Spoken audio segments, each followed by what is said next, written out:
Yeah, sure. Why the hell not? Yes. The infamous You know, we should put it on Guapo. like.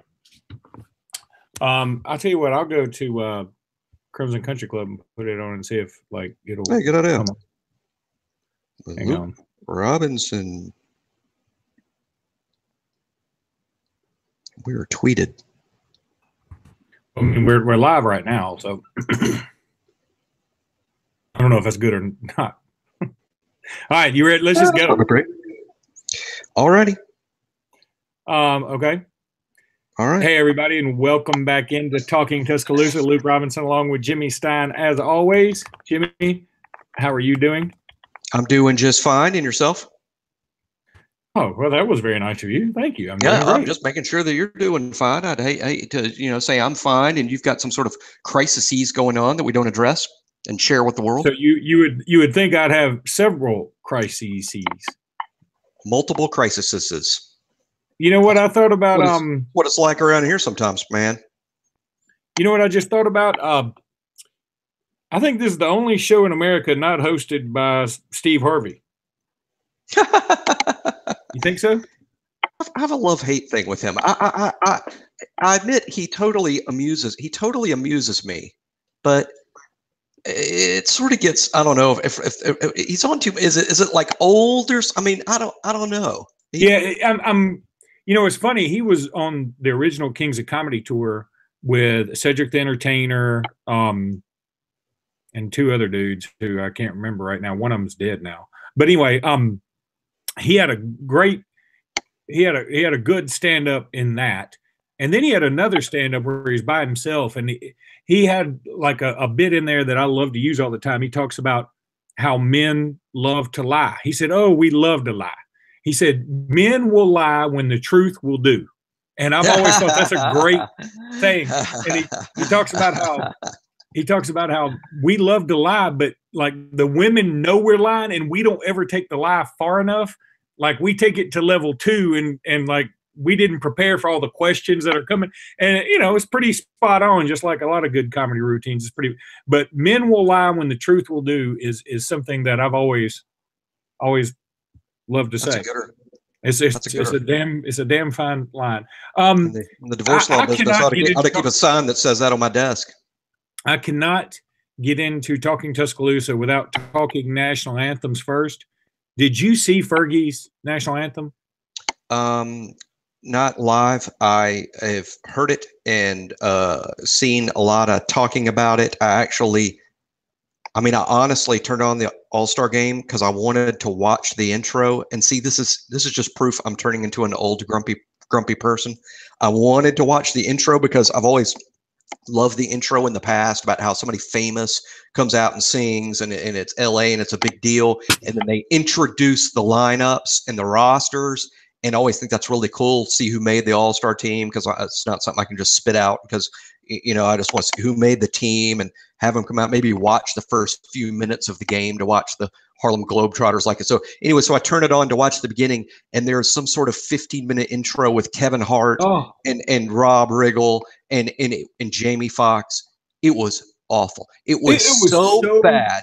Oh my God, it was horrific. It was so bad. I turned it off, and I'm not the turn it off guy, but that's how bad that was. I had to turn it off. If you're like me, Jimmy, you didn't turn it off because you thought, okay, this is bad, I'm not going to watch this, I'm disinterested. I turned off Fergie's national anthem because the term cringeworthy has become so cliche. I remember I was lying in bed watching it, and like shivers went down my spine. It was no, I didn't make it that far. I turned it off during the Kevin Hart, Jamie Foxx stuff. So I didn't even change that because that was just bad. And I didn't turn it back. So I didn't see the Fergie thing live because I already thought the opening was so bad I had to turn it off. So nothing has ever been as bad. Carl Lewis thinks Fergie did a bad national anthem. And he said, "Uh-oh," in the middle of his national anthem. If you remember, if you have not seen Carl Lewis YouTube Carl Lewis national anthem, it was the worst of all time. Breaks in the middle of it, and he goes, "Uh-oh." It's not like Fergie is incapable of singing. I think she didn't have a great moment, but it was the presentation it was almost as if, I mean, it was presented so bad, it almost came across as like disrespectful. Because Colin Kaepernick thought it was disrespectful. Look, I'm just saying, she apologized for it, essentially. She didn't say, I'm sorry. She said it didn't strike the intended tone. I'm like, no shit, man. I mean, you can't go Star Spangled Banner. I mean, you can't sound like an old Chevy trying to crank. It was, Fergie, I mean, I never really disliked Fergie in the past, and I liked some of her songs. And the Black Eyed Peas stuff is so good, generally. And it was very disappointing. But I thought the intro to the All-Star Game was so bad that I turned it off before I even got to Fergie. And I don't know if I'm glad I did or didn't. I mean, based on, the whole country's talking about it, and you hate to miss stuff that everyone's talking about. But here's what I thought was kind of ironic too.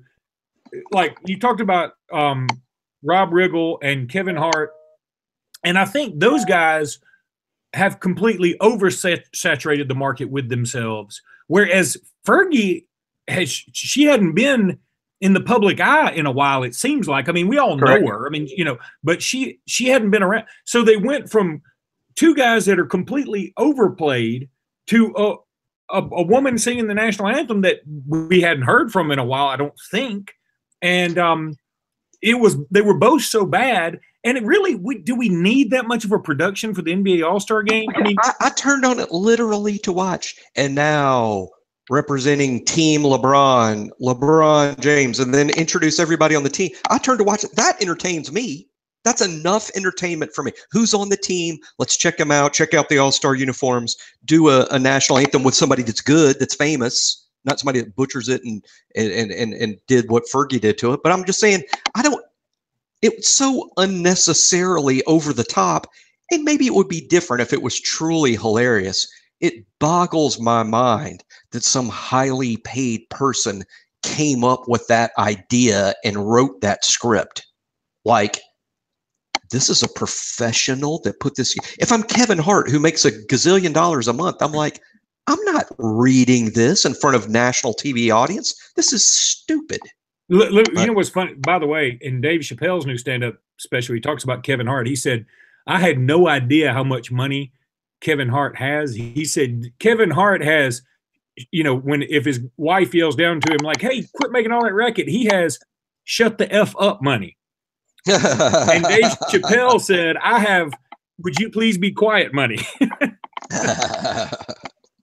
So anyway, speaking of basketball, I don't think there's a controversial statement. I would go so far as to say Dave Chappelle is 20 times funnier than Kevin Hart. Oh, 20 times. Not controversial at all. No, I mean Chappelle hilarious. Kevin Hart says something funny once a month if someone else wrote it for him. I was listening to Pandora the other day, and I'm almost ashamed to say this because I have a Louis C.K.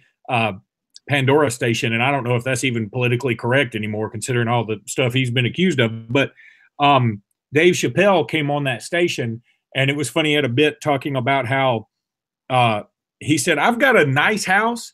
He said, "But I can't make it too nice because if the cops ever come by and I come out of my own house, they will beat me up and say, this guy's already broken in and putting pictures up of his family." I mean, again, I don't mean to offend any cops.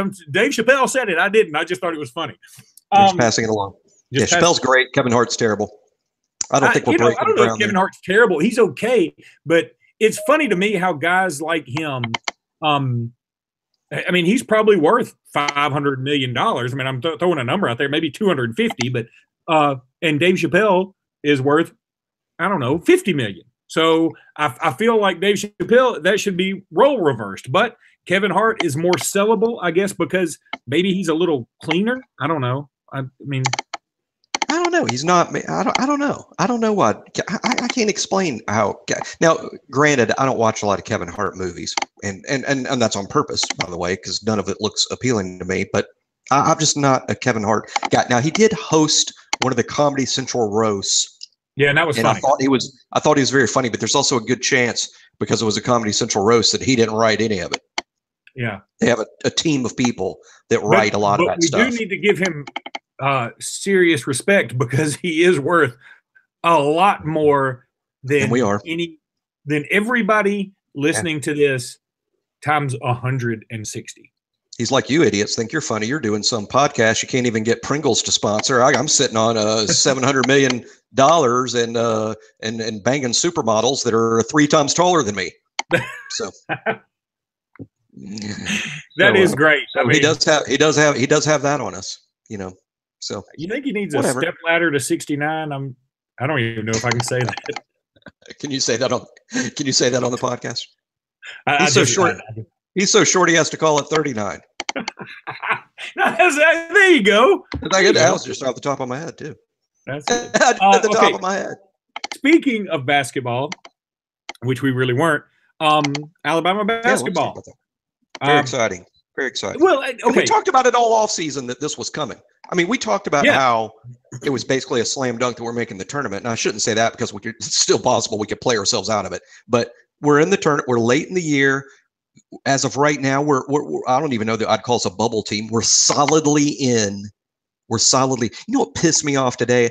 Jerry Palm, and I'm a big fan of Jerry Palm. I like the nerds that really know what they're talking about. Now, sure, we might disagree with them, and we might not like the way they present the information, and maybe he's got a personality that doesn't jive with you. That's fine. But Jerry Palm is a numbers crunching nerd that knows exactly what he's talking about. But this is what pissed me off. I read a little blurb about how Jerry Palm, he basically says in his description of Alabama, he says something like in for now or good side of the bubble or they've got work to do. And then you pull up his damn bracket and he's got us as a 9 seed. A 9 is in.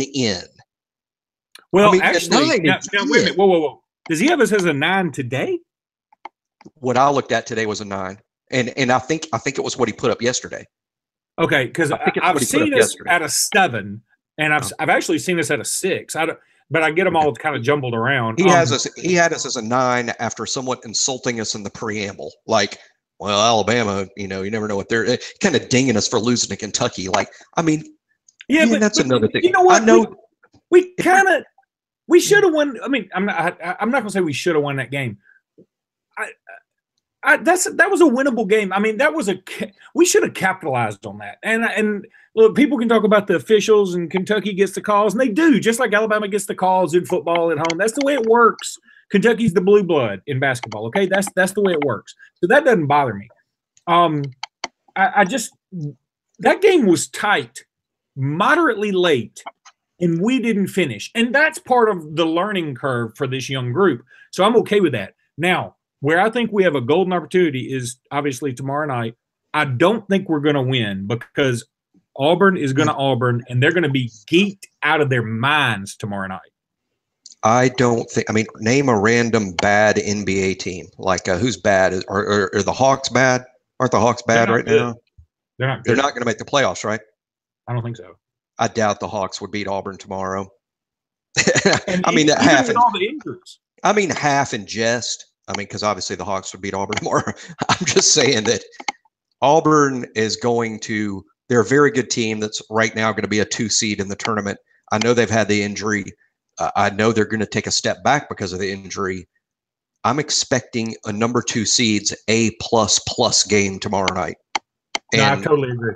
And I just don't think that game is winnable. Now, if we played Auburn tomorrow on a neutral site, I would very much like our chances, even with them being a 2 seed. And part of it's because of the McLemore injury, part of it because I think it's a good matchup for us. But we're going to lose tomorrow, and that's okay. It's okay that we lose. Basketball teams there aren't 38-0 basketball teams. That's if that's what people are wanting us to achieve, just go cheer for something else. I mean, that's not going to happen. That's not going to happen if we're Duke. I mean, so basketball, you lose basketball games. The key is you want to play well enough to get into the tournament and be hot at the end of the year. That's it. That's the goal. Right. There's not a record that's your goal. It's play well enough to get in the tournament, be playing well at the end, because ultimately what you do in the tournament will define the season. I say this all the time. If you are 18-14 and get into the tournament by the skin of your teeth because you played a tough schedule, but then make a run to the Elite Eight at Alabama, that is a dream season. But at Alabama, if you go 28-4, play out of your minds during the regular season, it's all a bunch of fun. Make it to the SEC tournament final, and then go to the NCAA tournament and lose in the first round. The year is a disaster.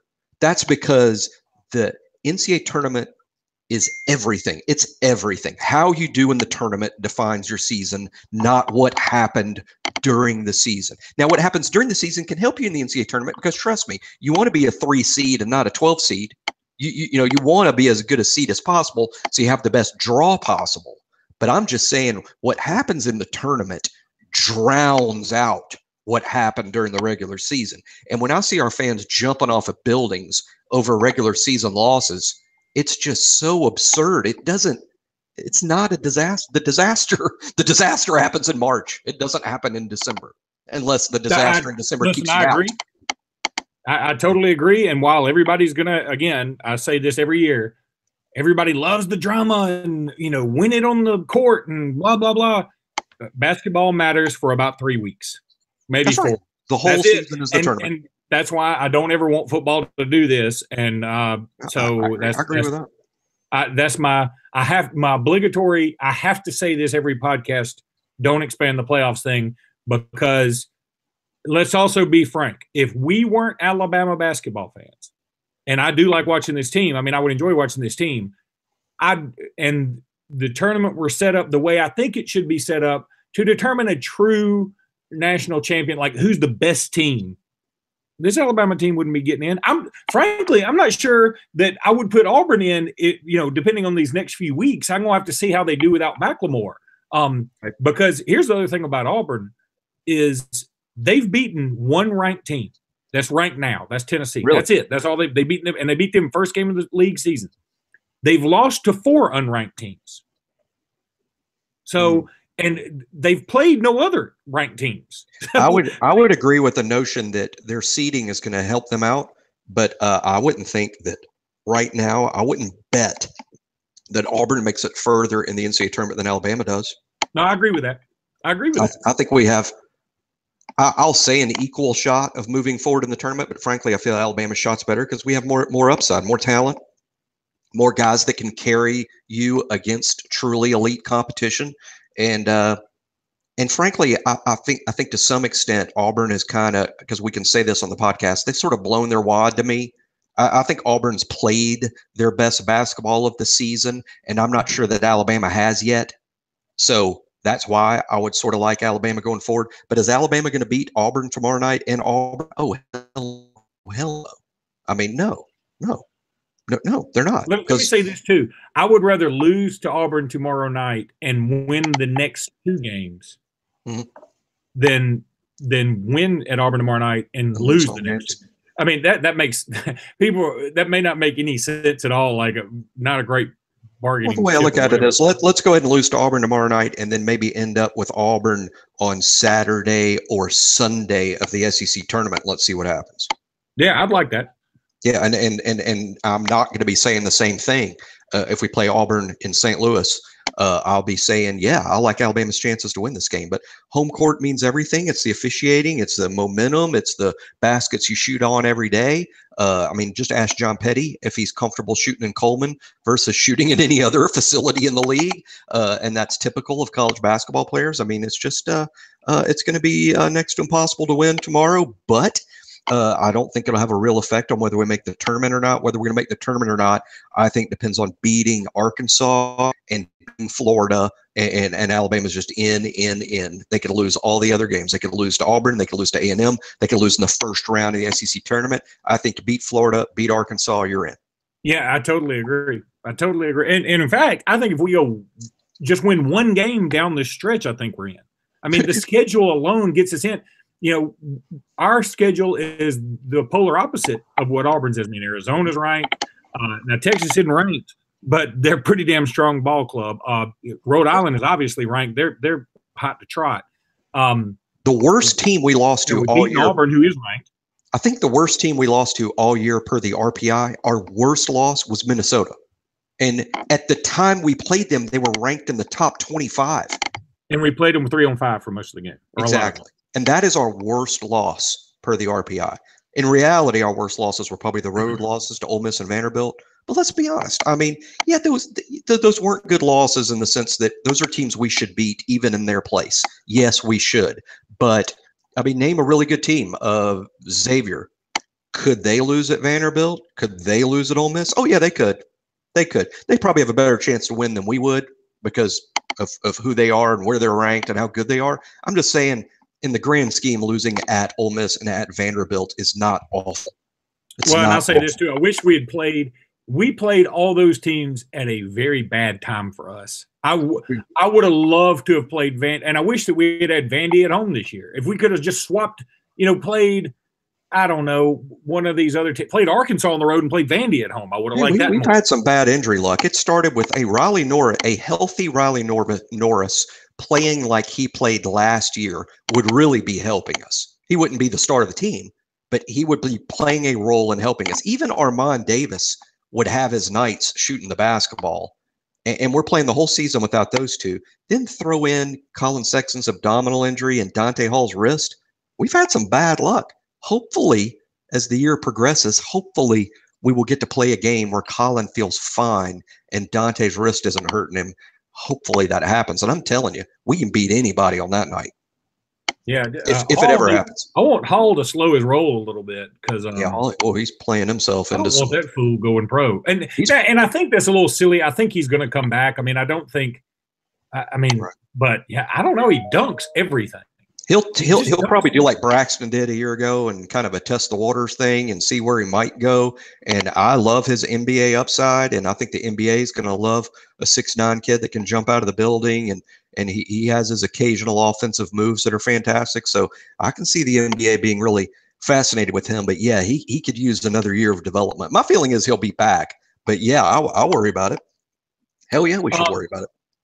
I know you got to go here shortly. Any football things you want to throw out there? Oh, man, I know we're recruiting another Hawaiian that I can't pronounce. I'm not even going to tackle the kid's name yet. Let's see. If we're truly a finalist for him, then I'll put the time into learning how to say his name. But he's a defensive tackle from Hawaii and a 5-star. And gosh knows this next class defensive tackle types are the gold for us in 2019. Really, believe it or not, we are probably the most talented roster in college football. But I'm convinced we need to have a big recruiting year. We need to reinfuse our roster with talent at just about every spot. So there's a big recruiting year for us. I think it's going to be good.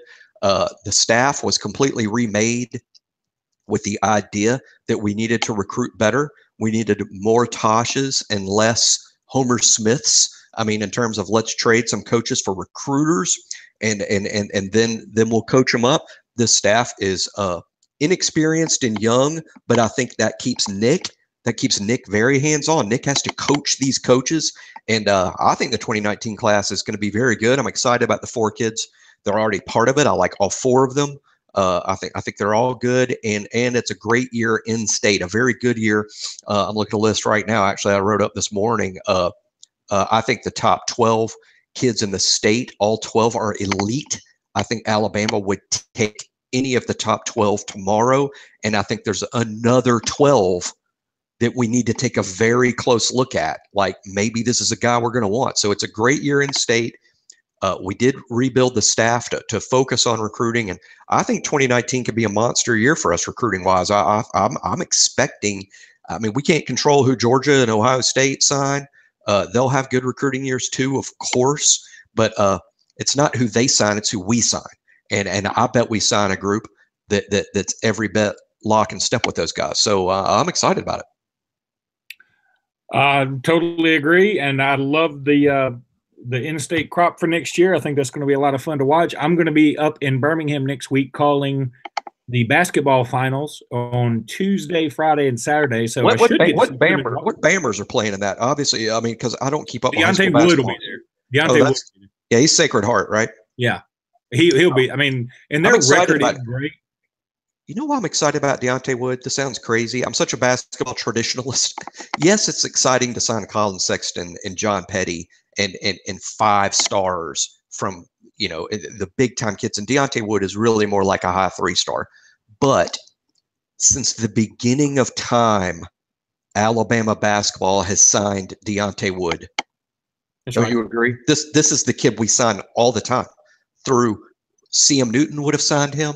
Wimp Sanderson would have signed him. David Hobbs would have signed him. Mark Gottfried would have signed him. Anthony Grant would have tried to have signed him.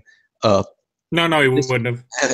this is a kid we would. This is an Alabama in-state kid who is a plus athlete and an SEC basketball prospect, and that's why I'm excited about him. This is the kid we've won with forever. If we want to win big, though, we got to supplement Deontay Wood with the Colin Sextons. But Well, I'm I think happy that's why we got this Harper kid or Butler kid, Jared Butler, he looks really good. Man, he's strong. Deontay Wood's very good. He reminds me of Ingram. Really, Days on. You know? Oh, yeah, solid. he reminds me of Ingram. I mean, he reminds me in terms of I think their ceiling may be a little lower than somebody like a Trendon Watford, but that's whose ceiling is as high as Trendon Watford's. But I think I definitely would take Deontay Wood every single year, and I've watched him play in the finals for the last 4 or 5 years, and he just all he does is go out there and kick ass. So yeah, I'm going to take him. I love that comparison. You know, when I saw Dazon in high school play, and I don't go to nearly the basketball games that you do, Luke, so you're going to know more about this than I do. But I don't know basketball recruiting like I know football. But I saw Dazon Ingram play, and at the time I saw him play, he was committed to Alabama, and his other best offer was UAB. Mm-hmm. And I was expecting to go and watch a kid that was going to be barely good enough to play for us, if that. And I'm watching Dazon going, why doesn't he have 30 offers? And I'm not talking about Duke and Kentucky, but I'm watching Dazon going, why hasn't most of the SEC offer? He's 6'5". He handles it with both hands. He plays defense. He's athletic enough to dunk. He's a good passer. He can play 3 spots. He can shoot. He's not a great shooter, but he's not inept. And I'm like watching him going, where is South Carolina? Where is Ole Miss? Where's Mississippi State? Where's every school in Louisiana? Where is, Georgia? Yeah. I mean, I get why there was no Indiana, Duke, Kansas. I understand that he's not that level of prospect. But anyway, so when you compare him to Dazon Ingram, I get excited about that because that's exactly the kind of kid that gets overlooked that's actually pretty freaking good. Well, not only that, I think he's a 4-year guy, and Dazon's going to be a 4-year guy. I mean, really a 5-year guy, I think, but by the time it's all said and done, right? Correct. So I think that Deontay Wood's going to be like that, and so I'm excited for him. Who's this? Man, I read about him the other. So Watford will be there, right? Well, Watford, his crowd beat Huffman today, 77-71. So they are going to go. They'll be in the semifinals for sure, which I won't be there. But I mean, it's going to take an act of Congress for them not to make it to the finals. I know who to ask about. Some cat named Kia Lewis. Who's that? Oh, Kira Lewis. Kira Lewis. Yeah. Who's that dude? Is he playing in this? Yeah, I'm gonna have to look and see. I think his team is still involved. All the quarterfinals are going on now, and I hadn't checked the scores here. I mean, I followed Mountain Brook a little bit, but I'm gonna really get into it later. But yeah, he's good, man. And then there's DJ Jeffries out of the Huntsville area. He's very good too. But I think it depends. I mean, I don't know if I feel good for Alabama's chances about Lewis and Watford. I really do. Awesome. And then DJ Jeffries is very good as well. And I would love to get all 3 of them. It'd be great. Awesome. And we'll see. Anyway, okay. Football recruiting is going extremely well. I think there's such a renewed emphasis on it by Saban. I think there's going to be a renewed emphasis on in-state recruiting. And we'll see what happens. I think the final staff move is probably a few days away, and then the staff will be set. And spring practice starts, believe it or not, less than 4 weeks. We're going to be practicing. And boy, the Talking Tuscaloosas will be fantastic during spring practice. We're going to be reporting live from the practice field. Actually, we're not. I just lied. We'll be reporting. Saban's office. We will be from Nick's office. Nick will be our guest every day. And we're going to ask him the tough questions no one else will ask. Like, Nick, go ahead and nail it down right now and announce that that Tua is starting the Louisville game. Go ahead and announce it right here in Talking Tuscaloosa right now. We're going to do that. And also, Coach, why are you hiding all that chewing tobacco? Does he actually hide it? I think he kind of hides it. Does he? Okay. Well, ask the We didn't say average that. Alabama fan. Ask the average Bama Yeah. who, That's a good. if they know that he chews tobacco. I bet a lot don't. I've never really thought about it before because we know that he does, and I don't know. That's a good question. And and I'm pretty sure now. I'm not gonna not deny this, but I'm pretty sure that he has a closet. Remember how Elaine Bennis got that whole closet full of those sponges? Yep. I think Nick Saban has a closet full of tobacco, chewing tobacco like that. He probably does. He probably has it snuck in like it's prohibition. I mean, can you imagine the guy, like the guy who's in charge of getting all his chewing tobacco? I mean, and like he doesn't want other people to really know. Like, say it's probably the worst kept secret on campus, but I bet you Saban doesn't know as many people know that he chews tobacco. Well, all 11 people that listen to this show know it now. Cat's out of the bag with about 10 of us, Coach. I mean, it's hard to believe we hadn't seen him spit tobacco one time. Like, he's hankering for some chewing tobacco. He probably does during. I guess he doesn't during games. I guess There's no way. There's too many cameras on him. There's no way. Huh. And plus, when he screams, he'd be choking on that shit. It'd be flying out of his mouth all the time. And I mean, can you imagine going to the post game and like everybody's like, "Okay, coach, you beat Notre Dame 42-14, and why the hell are your teeth brown?" Although actually they're not. Yeah, because they never are. I think he takes care of that. Oh yeah, I mean, there's no question he takes care of all of it. But Jimmy, yep, you have a client on the way up, and line 3 is for you. Thank you. Did you text her and tell her to say that? I told him I'd be off after 4. So all right, roll out, everybody. Roll Tide. All right, see you, man. People love it when we get interrupted for some reason. Everybody comments on that. Like, oh, it's awesome when you get interrupted. I'm like, what the hell you think this is, jocks? There's no doubt in my mind you texted her and said, tell them somebody's on the way up. And it's not just enough to say somebody's on the way up. Somebody's also on line 3. I'll see you, man. All right. Bye.